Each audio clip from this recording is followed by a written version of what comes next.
Ito na nga yung kinabukasan nung pagpunta namin ng Arayat at may hindi nga inaasahang nangyari.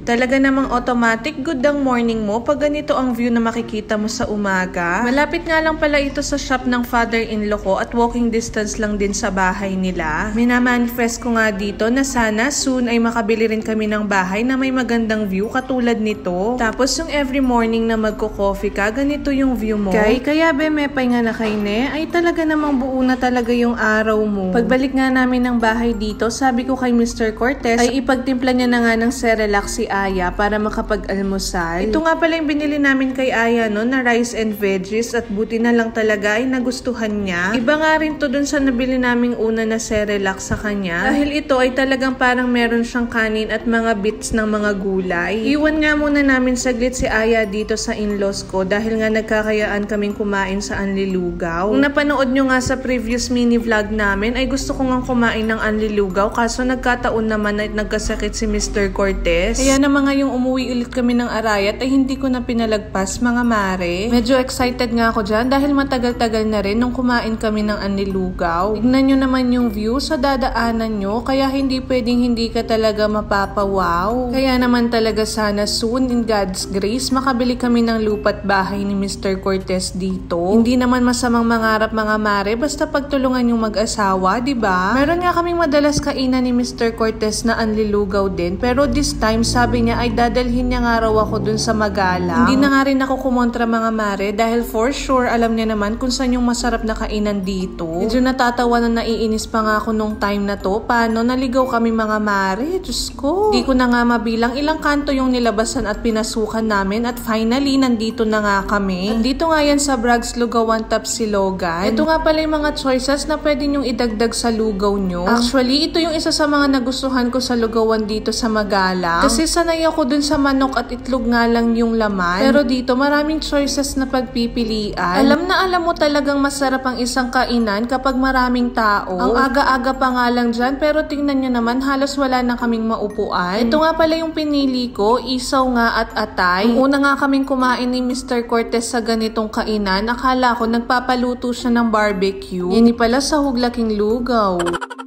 Pinartneran pa nga namin ng pandesal kaya naman sobrang sarap. Tingnan nyo naman at hindi nga tumitigil dumating ang mga tao dahil nga sobrang sarap dito. At talaga namang mapapatunayan namin ni Mr. Cortez yan dahil ayan, umisa pa nga siya. Tinimplahan nga niya ng 2 kalamansi, patis, at paminta yung sa kanya. Pinatikim niya pa nga sa akin itong balon-balunan at in fairness, ang lambot. Yun nga lang kapag ka nakasasakyan ka ay mahirap ang parking dito pero kapag motor naman ay okay lang. Kung na nga rin pinag-drive pa uwi ni Mr. Cortez dahil balo yun na.